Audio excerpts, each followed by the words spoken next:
జగన్ రెడ్డి హయాంలో జరిగిన 3,500 కోట్ల మద్యం కుంభకోణంలో సిట్ దర్యాప్తు ఎప్పుడు పూర్తవుతుందనే విషయాన్ని ఎవరు పూర్తిగా చెప్పలేకపోతున్నారు.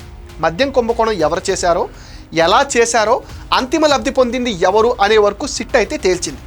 ముడుపుల డబ్బు బిగ్ బాస్కి ఎవరిచ్చారు, ఎలా ఇచ్చారు అనే మనీ ట్రయల్స్ని సిట్ ఎస్టాబ్లిష్ చేయలేకపోతుంది.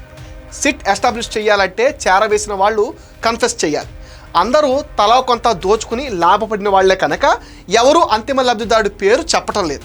చట్టంలో ఉన్న లొసుగులను ఈ కేటుగాళ్లు బాగా ఉపయోగించుకుంటున్నారు. మధ్యలో కోర్టులు ఇస్తున్న బెయిళ్లు కూడా ఈ కేసు మీద తీవ్ర ప్రభావాన్ని అయితే చూపిస్తున్నాయి. ధనుంజయ రెడ్డి, కృష్ణమోహన్ రెడ్డి, బాలాజీ గోవిందప్ప, పైలా దిలీపులకు బెయిల్ ఇవ్వడంతోనే కేసు వీక్ అయిపోయిందని అంతా అనుకున్నారు. ఇటీవల మిథున్ రెడ్డికి ఏసీబీ కోర్టు బెయిల్ ఇవ్వడం ఈ కేసులో ఒక సెట్ బ్యాక్ అని చెప్పొచ్చు. మిథున్ రెడ్డి మీద దర్యాప్తు పూర్తి అవ్వకుండా ఏసీబీ కోర్టు న్యాయమూర్తి బెయిల్ ఇచ్చారని సిట్ తరపున న్యాయవాది సిద్ధార్థ లోత్రా నిన్న హైకోర్టులో కూడా చెప్పారు. ఈ విధంగా బెయిల్ ఇవ్వడం వల్ల కేసు దర్యాప్తుకి ఆటంకం కలుగుతుందని వాదించారు. దాంతో హైకోర్టు జడ్జి ఏసీబీ కోర్టు న్యాయమూర్తిని తాము చెప్పే వరకు బెయిల్ తీర్పు ఇవ్వొద్దని చెప్పారంటే ఏం జరుగుతుందో మనం అర్థం చేసుకోవచ్చు. సిట్ అధికారులు గత 8 నెలలుగా కష్టపడి కుంభకోణాన్ని ఛేదించే ప్రయత్నం చేస్తున్నారు.